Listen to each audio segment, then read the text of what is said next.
Hello दोस्तों, नमस्कार। मेरा नाम है प्रशांत। स्वागत है आप सभी का आपके अपने YouTube channel smart government news 09 में। दोस्तों, केंद्रीय अर्धसैनिक बलों के लिए जब दिल्ली हाई कोर्ट ने कहा था कि इनको भी पुरानी पेंशन योजना का लाभ दिया जाना चाहिए, तो इस पर केंद्र सरकार ने सुप्रीम कोर्ट में जाकर स्टे ले लिया था। और अभी जो है सुप्रीम कोर्ट पर फैसला आ गया है कि केंद्रीय अर्धसैनिक बल के जो जवान है उनको पुरानी पेंशन दी जाएगी या नहीं दी जाएगी। इस पर फैसला सुनाया गया है। क्या फैसला सुनाया है, क्या निर्णय लिया गया है, आगे वीडियो में आपको विस्तार से बताएंगे। जाने के लिए देखने के लिए बने रहेगा वीडियो में। चैनल पर नहीं तो चैनल को सब्सक्राइब कर लीजिए, बेल आइकन दबा लीजिए ताकि ऐसे वीडियो आपको मिलते रहें और आप हमेशा अपडेट रहें। चलिए बिना देरी करते वीडियो को स्टार्ट करते हैं। दोस्तों, केंद्रीय अर्धसैनिक बलों के उन 11 लाख जवानों और अधिकारियों को बहुत बड़ा झटका मिला है जो सुप्रीम कोर्ट से पुरानी पेंशन मिलने की आस लगाए बैठे थे। सोमवार यानी बीते कल सर्वोच्च न्यायालय ने इस मामले की सुनवाई की। सुप्रीम कोर्ट ने उस निर्देश पर अंतरिम रोक की पुष्टि की है जिसमें पुरानी पेंशन योजना 1972 के अनुसार केंद्रीय अर्धसैनिक बलों के केंद्रीय सशस्त्र पुलिस बलों के कर्मियों पर भी लागू होने की बात कही गई थी। न्यायमूर्ति संजीव खन्ना, न्यायमूर्ति संजय कुमार और न्यायमूर्ति आर महादेवन की पीठ ने दिल्ली उच्च न्यायालय के आदेश के खिलाफ अपील करने के लिए 12 संघ को अनुमति देते हुए यह आदेश पारित किया है। इसके तहत प्रतिवादियों, सीएपीएफ कर्मियों याचिकाओं का निपटान उच्च न्यायालय के फैसले के अनुसार किया गया था।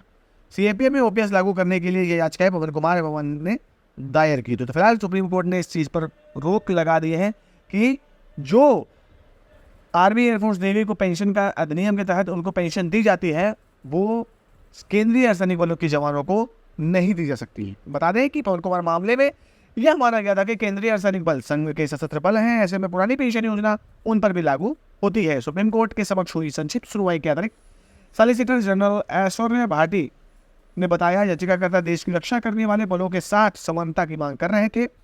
उच्च न्यायालय ने भी माना कि ओपीएस का लाभ पवन कुमार मामले में यह माना गया कि केंद्रीय अर्धसैनिक बल संघ के सशस्त्र बल हैं, पुरानी पेंशन योजना उन पर भी लागू होती है। सुप्रीम कोर्ट के समक्ष हुई संक्षिप्त सुनवाई में जनरल ऐश्वर्या भाटी ने बताया कि याचिकाकर्ता देश की रक्षा करने वाले बलों के साथ समानता की मांग कर रहे थे। उच्च न्यायालय ने भी माना कि ओपीएस का लाभ सीएपीएफ कर्मियों पर भी लागू होगा। दूसरी ओर सीनियर एडवोकेट अंकुर शिब्बर ने सीएपीएफ कर्मियों की ओर से अनुरोध किया कि इस मामले में एक निश्चित तारीख दे दी जाए।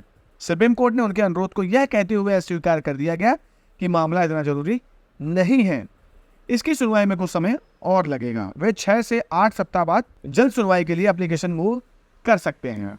सीएपीएफ के 11 लाख जवानों अफसरों ने गत वर्ष पुरानी पेंशन बहाली के लिए दिल्ली हाई कोर्ट में अपने हक की लड़ाई जीती थी। इसके बाद केंद्र सरकार ने दिल्ली हाई कोर्ट के फैसले को लागू नहीं किया। इस मामले में केंद्र सरकार ने सुप्रीम कोर्ट से स्टे ले लिया। जब केंद्र सरकार ने स्टे लिया तब यह बात साफ हो गई थी कि सरकार सीएपीएफ को पुराने पेंशन के दायरे में लाना नहीं चाहती है, यानी कि सरकार पुरानी पेंशन सीपीएफ कर्मचारियों को देना नहीं चाहती है। तो सरकार जो है सीपीएफ को तो छोड़िए दोस्तों, सरकारी कर्मचारियों को भी पुरानी पेंशन का योजना का लाभ नहीं देना चाहती है। हैरानी की बात तो ये है, दिल्ली उच्च न्यायालय ने पिछले साल 11 जनवरी को अपने दिए एक अहम फैसले में केंद्रीय अर्धसैनिक बलों सीएपीएफ को भारत संघ के सशस्त्र बल माना था। दूसरी तरफ केंद्र सरकार सीएपीएफ को सिविलियन फोर्स बताती है। अदालत ने इन बलों में लागू एनपीएस को स्ट्राइक डाउन करने की बात कही। अब दोस्तों बात यही हो गई कि जब काम जो है वो पूरा सेना की तर्ज पर कराया जाता है और जब लाभ देने की बारी आती है तो बता दिया जाता है कि ये एक सिविलियन फोर्स है। तो मैं बात मानना चाहूँगा दोस्तों कि क्या अगर जो कोई सिविलियन पर्सन होते हैं तो जब कोई वो ट्रेनिंग करते हैं तो क्या उसमें कोई शपथ दिलाई जाती है या किसी प्रकार की शपथ होती है? ऐसा तो नहीं होता है, होता तो सिर्फ फोर्स में ही है। तो फिर किस हिसाब से बताया जा रहा है कि सिविलियन फोर्स है? लेकिन जब अब आदेश दे दिया गया है तो अब क्या कह सकते हैं, आगे बताते हैं।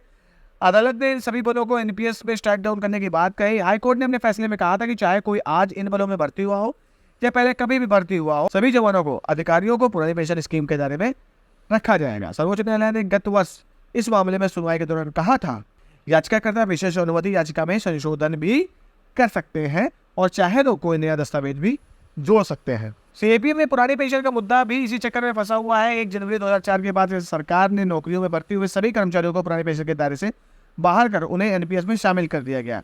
इसी तर्ज पर सीपीएफ जवानों ने सिविल कर्मचारी मानकर उन्हें भी एनपीएस दे दिया गया है।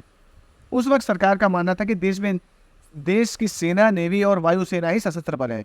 बीएसएफ एक्ट 1968 में भी कहा गया है कि इस बल का गठन भारत संघ के सशस्त्र बलों के रूप में हुआ था।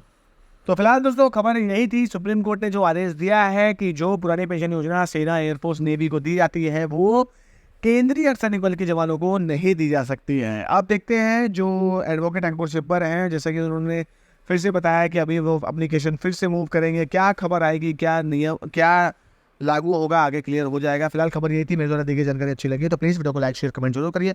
मिलते हैं अगले वीडियो में, तब तक के लिए जय हिंद, जय भारत।